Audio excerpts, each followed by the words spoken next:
Gamal ne cesse de vérifier la solidité de la grande tente qu'il a fièrement montée pour l'accueil des quelques 200 journalistes et dignitaires du monde entier invités à découvrir un futur site touristique. Après 11 années d'embargo international, la Libye tente de s'ouvrir sur le monde. Un avenir dans lequel Gamal rêve de voir des millions de touristes arriver, de pouvoir devenir un vrai patron et d'échapper à la précarité. Ces dernières années, l'embargo l'a affecté, un embargo qui a créé un malaise économique pour lui comme pour des milliers d'autres chefs d'entreprise. C'était difficile, l'ambiance était morose, c'était triste. Il n'y avait pas de touristes, il n'y avait pas de travail. Maintenant, avec l'aide de Dieu et celle de la bonne gestion de nos dirigeants, le pays s'ouvre et les choses s'améliorent. Tripoli cherche à transformer cette côte orientale en une côte d'azur africaine. Le pays compte rebâtir sa réputation économique en préservant son patrimoine touristique. Il s'agit de préserver le côté sauvage de la côte et d'intégrer les sites antiques dans un plan de développement global basé sur les énergies renouvelables. Ce grand projet transformera totalement la région. L'architecte allemand Stefan Belling en est à l'origine. C'est un passionné d'écologie, spécialiste des énergies renouvelables. Ce projet est une première mondiale. Il permettra de créer plus de 150 000 emplois dans la région. Dans mes rêves les plus fous, de nombreuses personnes viennent pour visiter le site. Oui, ils vont venir sur la côte, dans les montagnes, visiter les sites antiques. Ils seront frappés par la beauté stupéfiante de ces lieux. Les sites seront alimentés par des énergies renouvelables. Les enfants pourront aller à l'école, à l'université. Ce sera un endroit fantastique. Une vision de rêve, mais la réalité économique et sociale est tout autre. Tout reste à développer.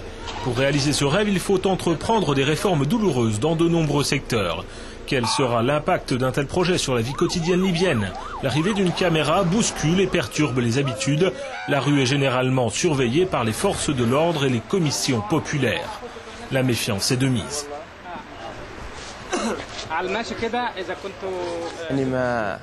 J'ai perdu mon année scolaire en école d'ingénieur. Que veux-tu que je dise? L'éducation est en péril. Il n'y a pas d'enseignants.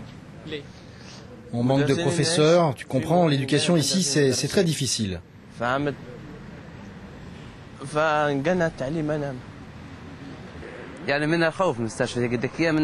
On a peur d'aller à l'hôpital, on a très peur. On manque de moyens. Au lieu d'avoir confiance entre professionnels du secteur, comment dire, il n'y a pas de volonté d'améliorer le secteur hospitalier. Toutes les décisions sont prises par les hauts responsables.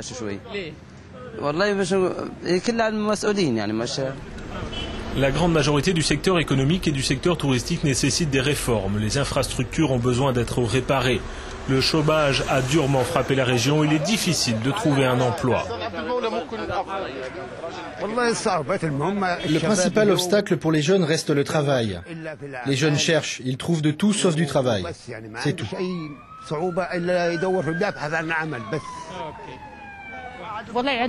J'ai un enfant sans travail. Je ne te mens pas. Il recherche vraiment du travail. Mais grâce à Dieu, tout ira bien, même avec 1 ou 2 euros. Le problème du chômage est vaste. Il touche 25% de la population en Libye. Un problème qui se mêle à celui de l'immigration. Ces Égyptiens, par exemple, ils sont venus en Libye pour échapper à la misère. Hommes à tout faire, ils attendent durant des heures interminables qu'un patron passe et fasse appel à leur service. Et ce, pour à peine 3 euros par jour. La pratique est courante en Libye. Selon les besoins, on passe, on prend un ouvrier pour une demi-journée ou une journée au plus. Le tourisme reste le rêve. Un pays comme la Libye doit rechercher des alternatives au pétrole. Vous savez que le pétrole est une ressource limitée, mais le tourisme reste une ressource durable. À mon avis, il n'y a pas d'obstacle majeur ici. Peut-être des difficultés au niveau du transport. La Libye est un pays vaste.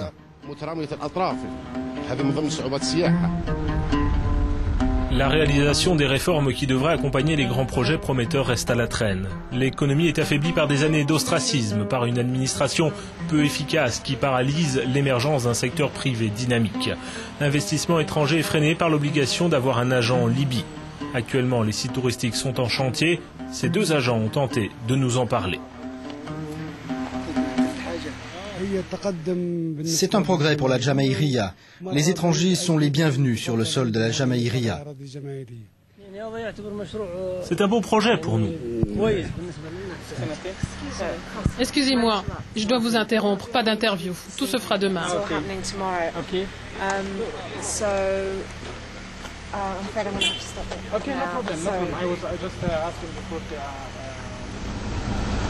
On plaide notre cause sans succès. Il faut arrêter de filmer et vite partir. Le rêve, néanmoins, continue. Et dans le rêve, tout semble possible, mais la réalité rappelle à l'ordre et montre qu'il reste du chemin à parcourir. Plus loin, nous rencontrons cet homme. Il est professeur, père de 3 enfants. À 49 ans, il veut se reconvertir pour travailler dans le tourisme, un secteur qui lui semble si prometteur.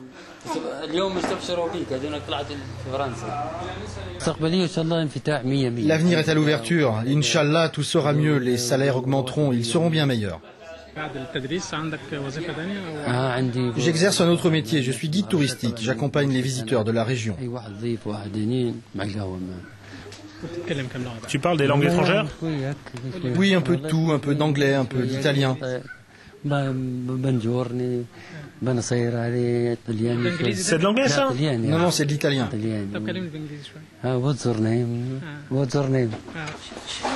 La Libye compte 5,7 millions d'habitants. Le nombre de travailleurs immigrés serait de 2 millions. La plupart sont des clandestins en provenance des pays arabo-africains voisins. Ahmed a 23 ans, il est égyptien. Il a récemment obtenu un permis de travail. Depuis mon arrivée, je travaille dans le secteur de la restauration. J'ai toujours fait ce travail ici. J'ai cherché, j'ai rencontré mon chef. Je travaille avec lui depuis.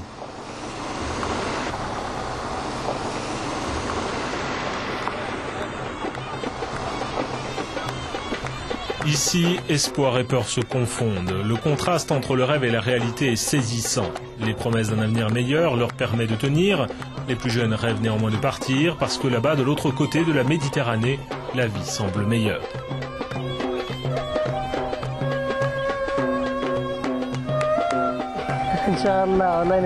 Si Dieu le veut, on va la traverser.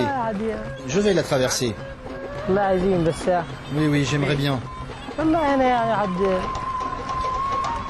Je la traverserai pour me faire un avenir, un bon avenir, meilleur que celui qui m'est promis ici. Ici, je travaille dur, le sol est dur. Là-bas, je peux peut-être m'offrir une autre vie. C'est autre chose.